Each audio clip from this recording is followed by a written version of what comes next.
Welcome to the Conscious Hustler podcast. I'm your host, Tiffany Harden. I know being a leader takes stamina and constant self-reflection. In my double-decade career, I've gone from intern to CEO, launching hundreds of creator campaigns for Fortune 500 brands and building new businesses for creators to grow and scale. Along the way, I have met some of the most interesting people working behind the scenes who have pursued excellence in work and embraced personal growth as mindful leaders. This podcast is dedicated to lifting the veil on successful creative professionals, their mindset, their motivation, and their heart posture. Together in each episode, we will explore the tools you need to not only thrive in your business, but also nurture your soul. My intention is to help you confidently own your work and affirm your experience. If you like what you hear, don't forget to share this podcast episode with a friend, with a neighbor, with a coworker, and subscribe to our channel. Okay, let's get started. Okay, we are back and we have the beautiful LaToya Shambow on the line with us. So LaToya is the founder of Black Girl Digital. It's a global media agency that bridges the gap between advertising industry and Black creators.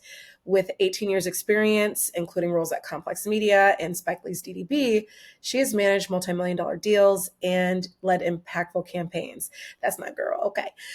Through her company, she ensures fair compensation and recognition, which is huge credit for Black creators, partnering with major brands like Walmart and BET.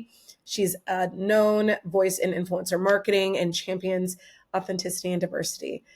She also collaborates with Curious Story to integrate programmatic advertising with creator content. So she's getting that content seen, getting those numbers, and getting that money that we all know media agencies have. LaToya is also a devoted mother to a teenage daughter with special needs, and she's in Georgia. So in this episode, we're going to talk to her about her career, her come-up story, and also lean into maybe some of the things you might not hear in other episodes and other podcasts that she's done that really have more to do with who she is and her spirit. Because one thing I know about my friend, like when we talk, God is always involved. I always say God is in the business plan. So I'm going to open it up to her to share a little bit more about who she is and if I missed anything in your bio, and maybe starting with what's one thing you hope in your why in your career as you've been progressing along. Oh, Tiffany, it is definitely an honor and a pleasure to be here and support you on this journey. I am LaToya Shambow, the founder and CEO of Black Girl Digital. I loved all the things that you said. I'm gonna can't wait to listen to it and replay it. It's like I know those things are in my bio, but it was said so gracefully. So thank you. I appreciate it. I practiced.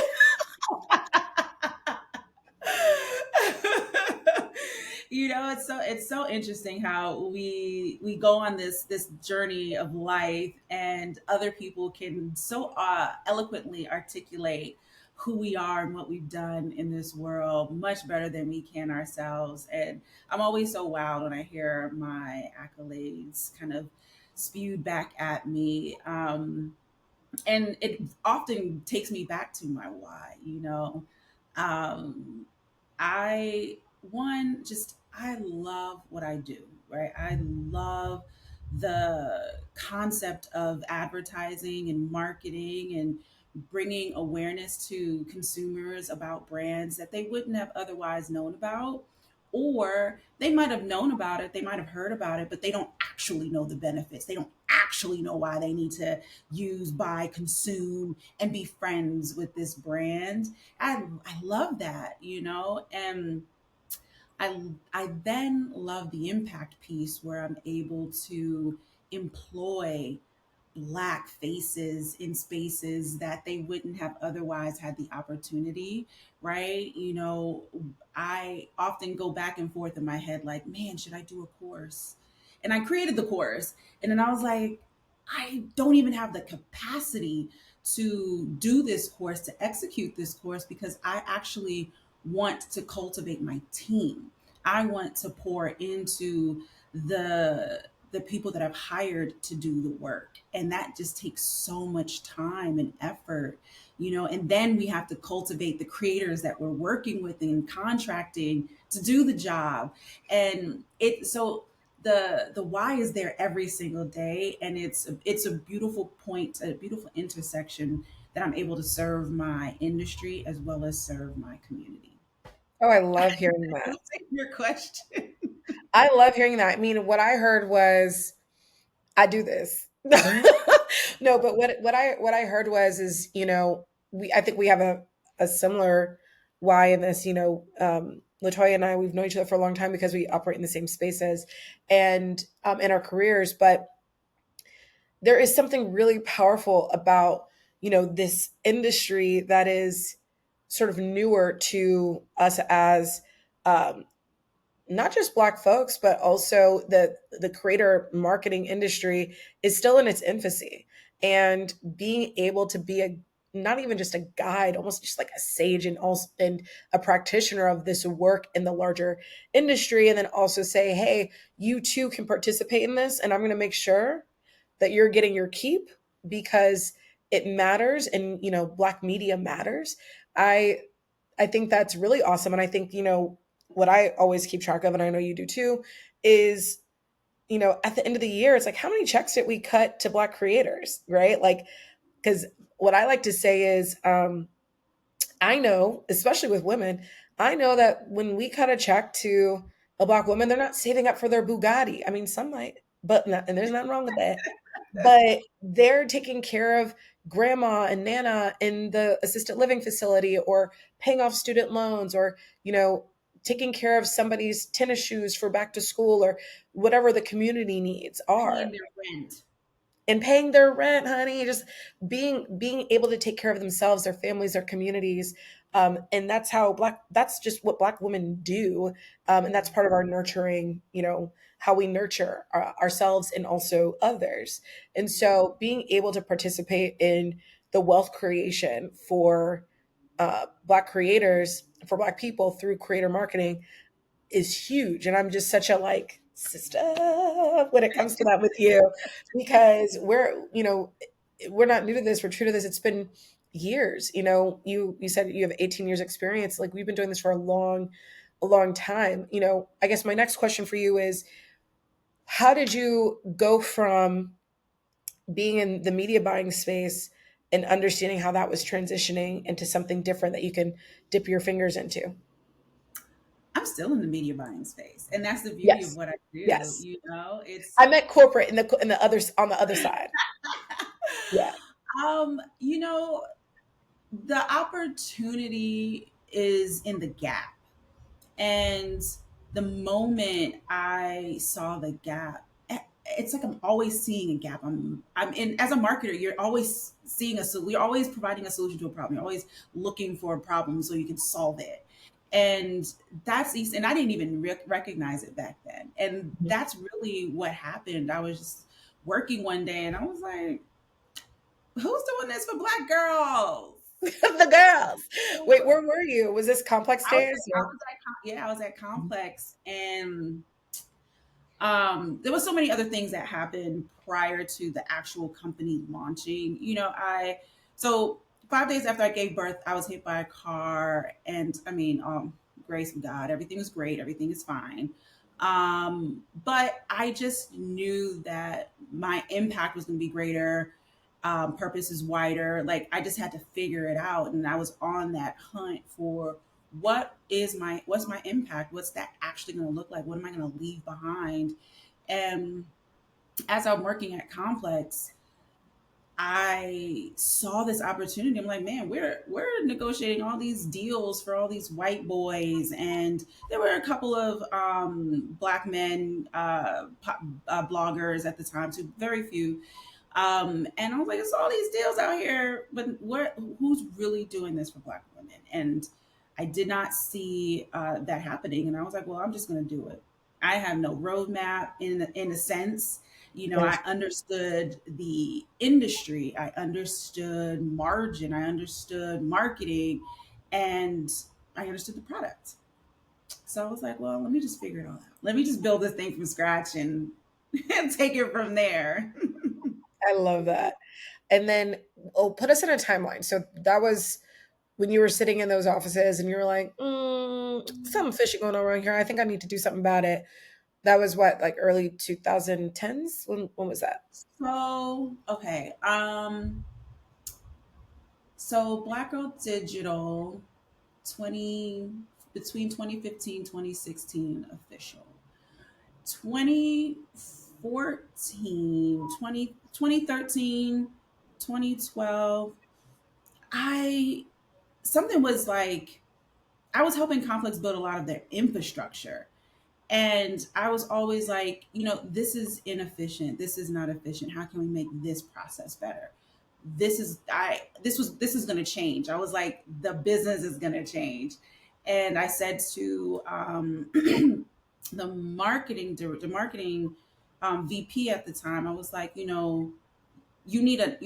new role here. I was like, you need a role where it's operational. I was like, because there are programs, things that are falling through the gaps because there's not an operational process that's pulling it all together. So and they created that role for me. So I then split the marketing department into strategy and activation. And Mhm. that literally improved the effectiveness of the organization and the department. And for me, it started to click. I was like, Hmm. oh, this is business. Okay, okay, Yeah, okay. yeah. I was like, so it's all piecing together. And then from my media planning perspective, I was like, okay, this is how you plan across the network. All right, I get it.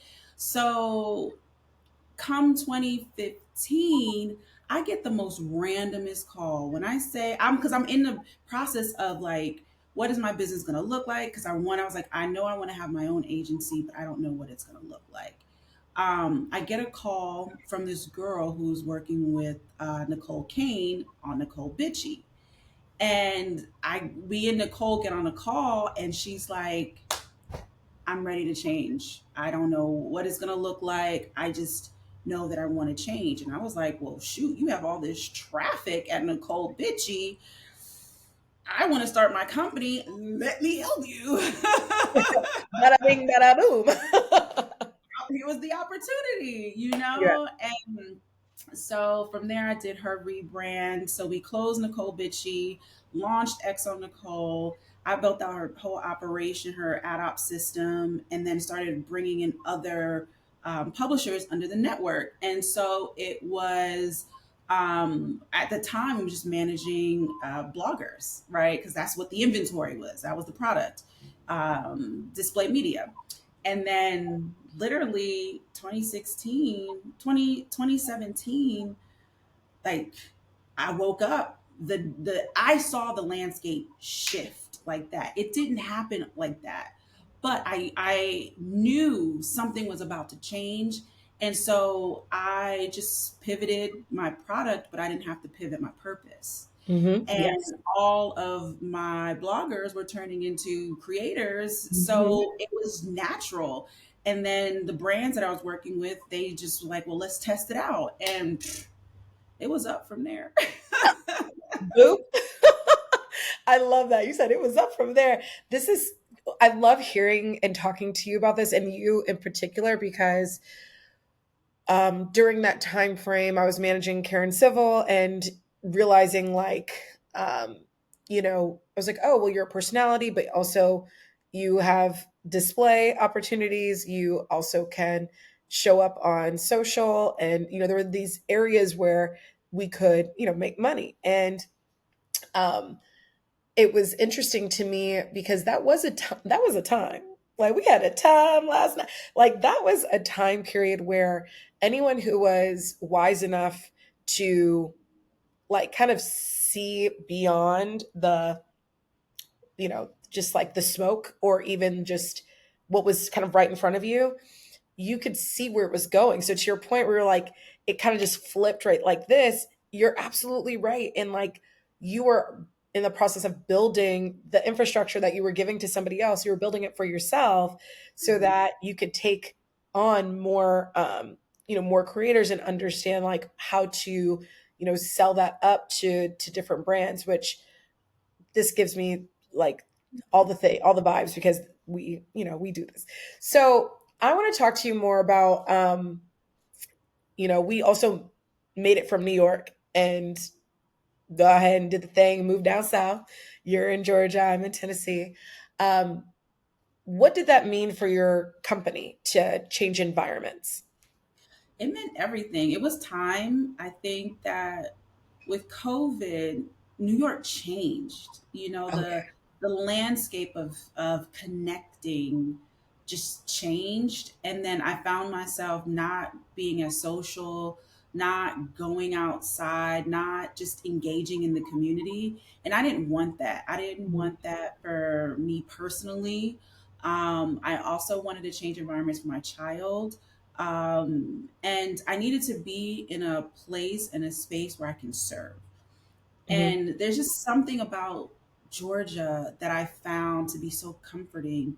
You know, they welcomed me here. They people didn't know me. Like I just literally threw up this brand event and they were like, "Wait, what is happening here? And who are you? And what like it was like they've never seen a brand event and they've never met each other and it was so intriguing, you know? And it was like building this little community of creators and connecting them. And Yeah. then that was like our sweet spot in building here.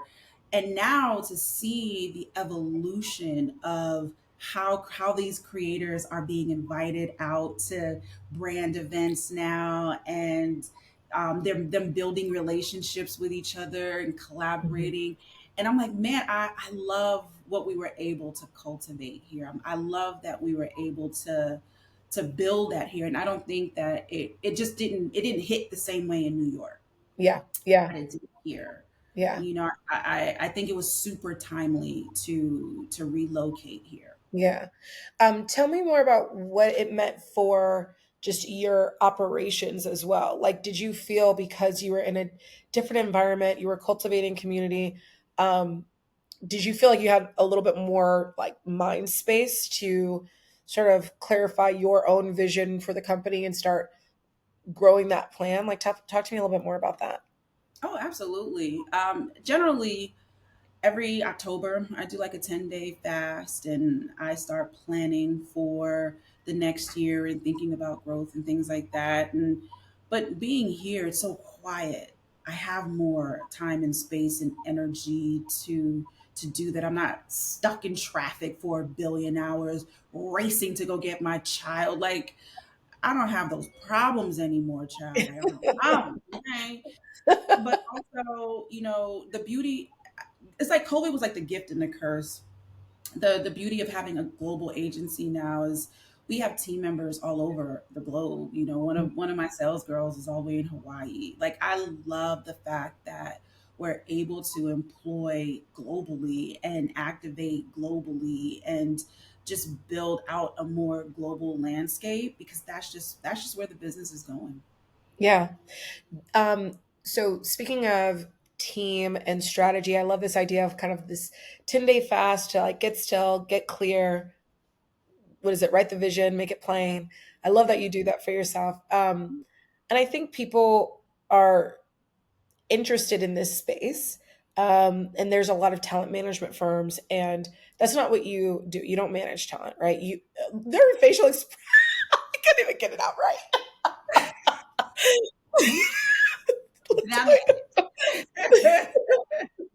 So tell me, how do you, because this industry is still new and it's still sort of baby. And I know, when we're dealing with each other, we know exactly what we're talking about. But when you're dealing outside of this world, outside of the marketer's world, how are you able to kind of differentiate your services, um, and from what people may perceive, and especially with creators? I'm sure you get hit all the time, especially with your old work, what you used to do.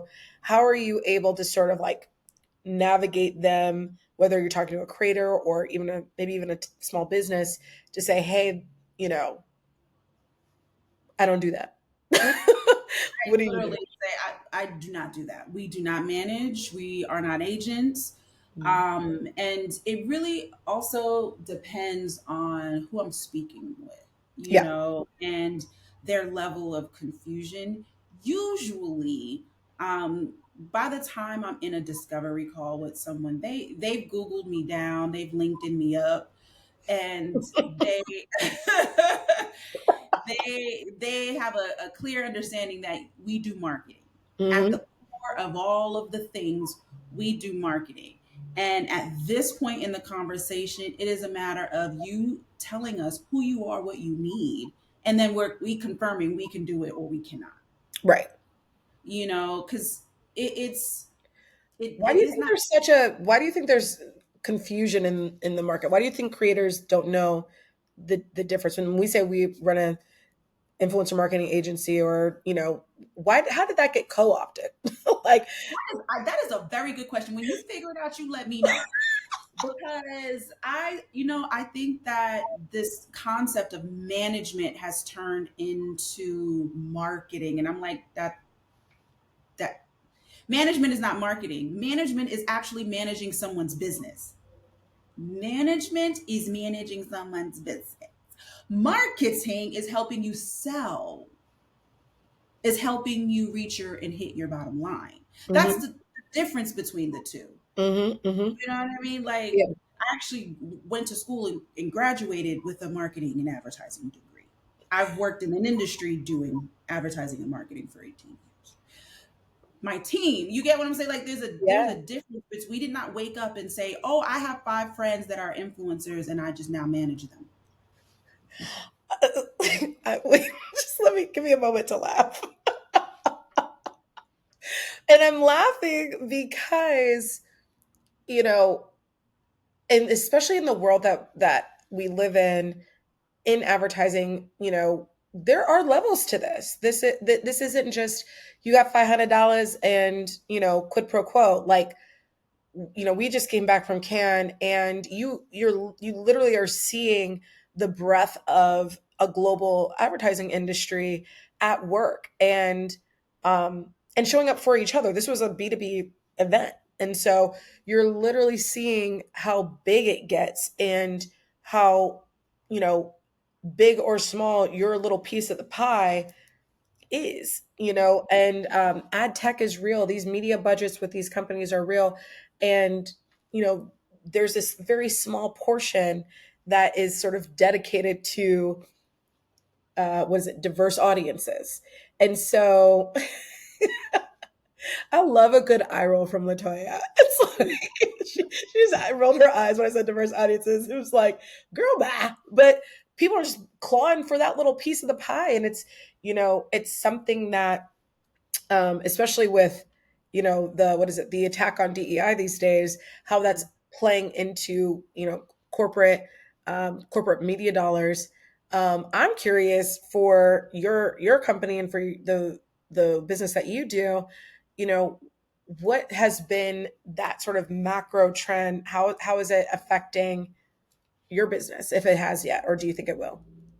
Um, I kind of saw this happening.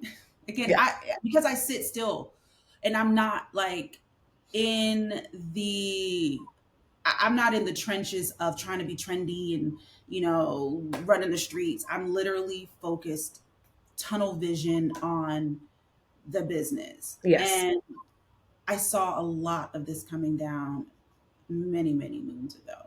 So, like, everything that I do is super intentional about what is to come. It's not about what's happening now. Like, what's happening now, I had already planned for, and that's why I'm okay, because I already saw that a lot of this happening. Hmm. And I think that as it relates to multicultural spend, you have to fight you have to fight for your positioning, right? And as more people come into the space, you're all constantly like, me too, me too. I no longer have the me too conversations in multicultural spaces. I'm Hmm. like, stop putting me in that bucket. That's Hmm. not the only bucket that we can sit in. Yeah. And did you hear that thunder?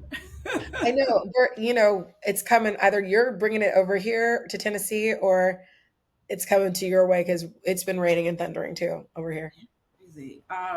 So I have really, but I've structured my agency to have active conversations on multiple levels. Like I'm having high high level conversations about inclusive spend. Hmm. I love that, and You know? that's important, especially with some of these um, with some of these agencies and also some of these brands that are trying to figure it out. It's almost like you have to coach these folks as well. Like you have to coach your clients. And, I think actually this is where the miscom is. Our clients aren't creators. They're who we are happy to serve them.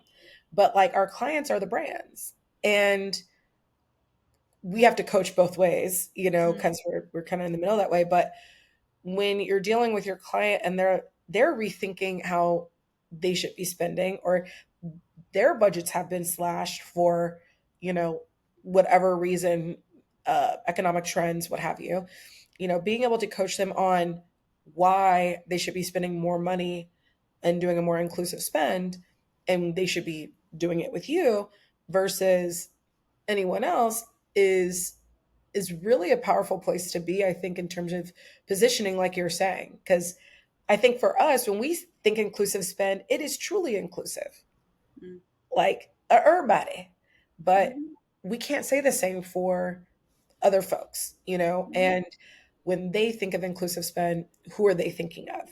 You know, mhm, mhm. I think that's really, really powerful. What's something that you've sort of learned in business, just as a business person, that you've wanted to keep alive from day one to today as your company's been expanding?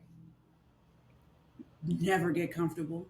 I I don't care how many $1 million contracts we've won. It's not. It's just I don't sit in it. I'm on to the next already. I move it to the team. All right, gotta go because it's easy to think you cool because you just locked in this $1 million contract. That shit could go as fast as it came. Okay. Period. Okay. So if you not on to trying to get to the next one, you're Mhm. gonna fall behind. You're not gonna hit your goals. It's Mhm. just you're never really gonna grow. And that's the power in having a really good team is, well, we got to hand this work over because I got to go on to the next thing. I have to keep the engine running over here, so it's just never getting settled in a deal. Yeah. How did you learn that? What experience taught you that? Um, I learned that I wouldn't say it was like the hard way, but something I was literally looking at my numbers and I had one major client that was reoccurring, and I was like, there's gonna be a shift. I'm telling you, I can't explain what is go happens inside of me or how I visualize the business or analyze the business, but this one client, I was like, the industry is going to shift and we're going to lose this business. So I have to diversify. I have to really keep diversifying. I have to keep moving. And that's exactly what the fuck happened. I kid you not.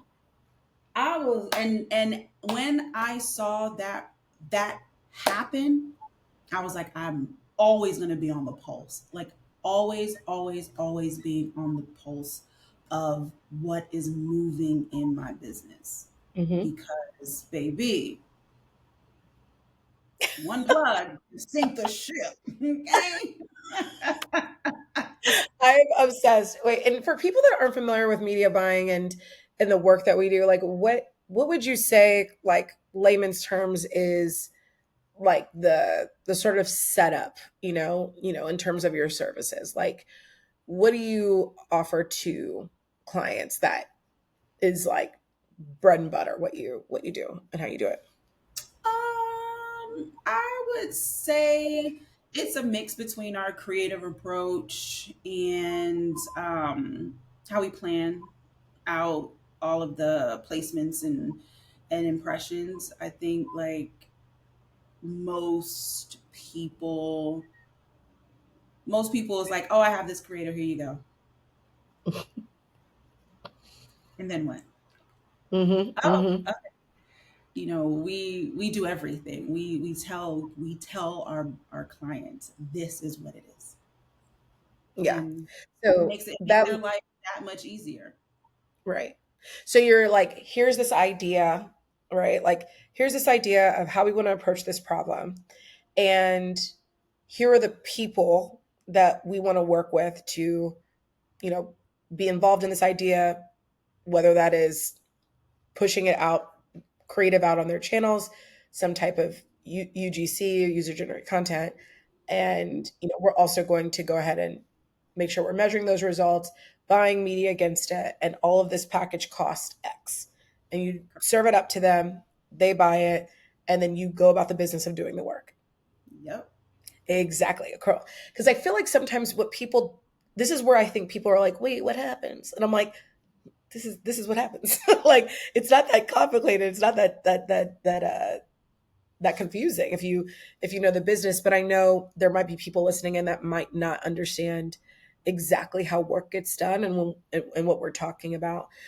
So I know we're rounding out some things, but you have some exciting things going on. What made you start the award show, Black Girl Digital Awards? You know, having purpose is important. And when you start to grow, you have to start to think, well, what is the impact of my purpose? And when I ask myself, what's the impact of my purpose? Birth the award show. It's like Mm. how can I make what we're doing more impactful? And that was the answer to the question. It was like, oh shoot, absolutely. What's the fastest way to helping creators increase their visibility, increase their income, increase their knowledge? And it was pulling them together in one spot Yeah. and honoring and recognizing them for the actual work that they do, validating the work that they do, putting brands in positions to also validate the work and the impact that they've had on their brands. And then, the summit piece this weekend, now where we've introduced the official Black Influencer Weekend, November 1st through the 3rd. And a part of it is the summit piece. And that's the gap that we're closing, between the advertising industry and creators. And it's like, you need to know this information, y'all. You cry about not growing in the space. I said, but you don't even know the industry that you're actually serving. I You love don't even this. know what industry you're serving. You don't even know what industry you're serving. I love it because it's like you think you're serving the lotion industry, and it's like, oh, baby boo, like forget the lotion. Like, you're talking Exactly. about Unilever over here. You're talking about brand dollars. Things like And that. the biggest misconception I feel in the between the creators and these advertisers is that the creators feel like, oh, you should just come and get my content. It's so, baby, they're coming to you so that you can help them sell something. They're coming to you so that you can help them with their bottom line. And their bottom line could be that they want some of your followers. Their bottom line could be that they want your creative approach. Their bottom line, like, what get to know what their bottom line is, but understand that there is a bottom line. Yeah, there This is a absolutely business. is. This like the advertising industry is about getting a $3 for every dollar that they spend. So, yeah. And and that they tell you, like, it's not a secret, you know. Okay, so tell us, as a business owner, as a mother, as a friend, as a sister, as a coach, as a teacher, a woman with purpose, how do you take care of yourself in the middle of running a team and a company, being a dutiful and doting mother to your baby girl? Because she is so much fun. I love your posts of her. She be cracking me up. How do you take care of yourself and continue to evolve not only your knowledge but um, your spiritual center? I don't play with my time, girl. My calendar is my calendar. Nothing goes in, nothing goes over it. And I actually I wake up around 5, 6. I take the morning for myself. Um, but also nothing really bothers me. Like I don't stress out about anything. I Is that an recognize age thing? Is that a getting older, wiser, or is it like this is how you were just no? Like you're just like this. I've always been this way. I've kind of always been a very nonchalant soul. But in business and personal, it's all relative. It's just like I'm very fact driven, right? So I'm like, well, what are the facts and what is the solution? And do I need to deal with this today? What can I deal with tomorrow? And I'll just handle it tomorrow. I will go and take a nap and start the day over. Like, even when my team messes up, it's so funny. One of my newer sales girls, she sent out again. She's in Hawaii. Sent out an email. Her email went out at like 10:30 at night, and I'm on my couch, and something said, "Open your email." I read the email. Something said, "Click the link." Let me see what presentation she sent out. And I mean, it literally, even on the first slide, it said, "Insert client brand name here." The Virgo in me is screaming. Oh man, Child, I've, it is I've I got anxious for her. it is 10:30 at night, and I was like, I text her in all caps. Stop sending emails now. You know, but even in that moment, I wasn't like, oh my gosh, I'm gonna die. It Yeah, kind of was like, just stop sending the emails. And I hit my lead sales girl, and I was like, hey, check her check work. your girl. Hmm.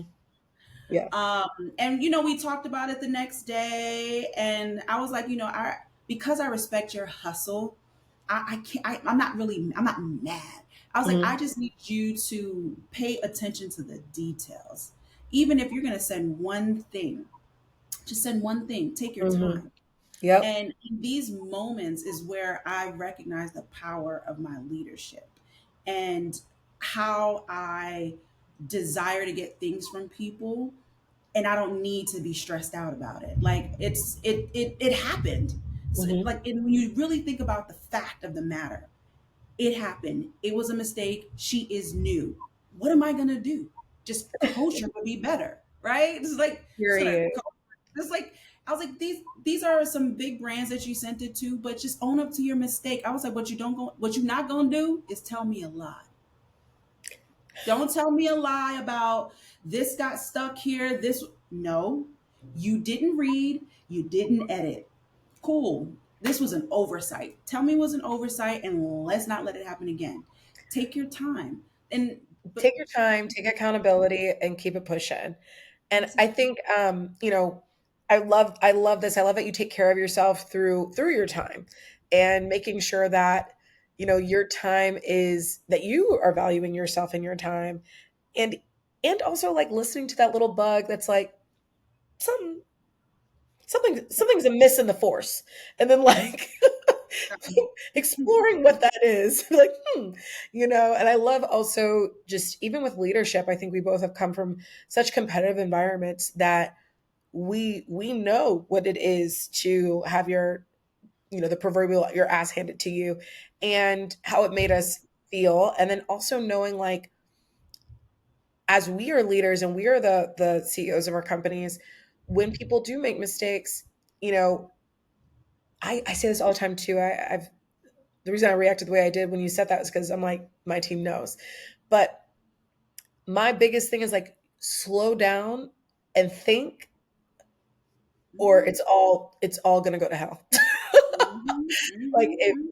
if and by the way, my thing is like if I catch it, then it's a problem, you know? So Mhm. I'm here for just like the slowing down, taking your time so that you're doing it once and you're delivering excellent work, but also like it provides you, like you said, an opportunity to, you know, be an excellent leader and course correct and coach people through so that not only do they feel safe owning their Mhm. mistake, but they also are, you know, delivering a different result so that we won't have to make the same mistakes twice. I I really do love that. Okay, so pride. we're, We're huh? at time, I know, but Yeah, I just I want was gonna I say, take rounding it out. So I, take, I take pride rather in building, putting excellent people back into the universe. mm, I don't care how you came here, but I promise you, when you leave, you will be a better human after working here at Black Girl Digital. Like, there are interns that email me to this day, and they're like, LaToya, because of you, I got this job. Thank you. And that is important to me. It's like my child. girl. I take pride in my little tiny human that I have to put out into the world. You know, Mhm. like, I don't send her to school with a bad attitude. We make sure we're calm, we're happy, we're peaceful. How you come back to me? Nah, we might have some. Yeah. Recenter. But how you go out into the world from me, I take a lot of pride in that. Ooh, I love that. And it's such a compliment to your leadership and, you know, sharing parts of yourself that you may have had to learn the hard way that you're like, you don't have to learn the hard way because I did. And I want to give you my knowledge and I want to, you know, help you learn how to be a better steward of this work. I always say we're building mindful leaders, a Mhm. new generation of mindful leaders when we take the time to know ourselves and we're not, you know, producing maybe what we've seen or what we've come from, but we're producing something new. And I love that for us. And I know we're at time, but I have one question, and then I want you to tell us, you know, where we can find you, and where we can learn more about the influencer weekend in November. I can't wait to get my invite and my speaker invite. I just like slid that in there. Yes, Um, yes, yes. so tell us, what is being, when you hear the word conscious hustler, what does it mean to you? And then tell us where we can find all of the things for you. I'm sorry, what was the first question? What does being a conscious hustler mean to you? What do the Okay. words mean? And then your just perception of it. And then where can we find you on the internet? And you know all of the things that we need to get at you. A conscious hustler for me is just being super mindful of all your environments. You know, you can't hustle peacefully in a stressful environment. You That part. you can't hustle peacefully with toxic people in your environment. You can't with, especially when you have core values. Like, it's, you just got to be super conscious about all of the things that's surrounding you. You know, that that's important. That's what that makes me think of. And you can find me at Black Girl Digital, all the things. Girl, we're Googleable. But Yo, our SEO is popping. Let me tell you something. Your SEO be going, girl. listen, I'm telling you, got to be ahead of the game. Like, I knew that was, this was 4 or 5 years ago. I was on the SEO thing, and it Mhm. hit. SEO is a longing, but that's a whole nother conversation for a whole nother day. Y'all can find me blackgirldigital.com or Black Girl Digital on Instagram, and then Black Girl Digital Awards right now for all things award show, and we're working on the actual app for the event weekend now. So hopefully it'll be ready real soon. And Ooh. this is going to be exciting. We're expecting, I don't know, 1,500 creators over the weekend. So That is huge. a, That's a large amount of people. Okay. That a is a step up from the large amount. 40, a step up from the 40 from our first year. Like Yes. I'm really impressed with the community. I who knew they needed this, so really excited about it. But I'm I excited. am really thrilled for you. This is a big, big deal. And let me just tell you, you know, I love just seeing your progression, our progression, and this is a better and safer industry for our people because you're in the world. So, thank you for your time today. Thank you for being part of this new thing that I'm starting. Love And I'm just gonna let you know that you are so loved, so cared for, and I'm so excited to be in your orbit and growing with you. And thank you, LaToya. Thank you. Congratulations.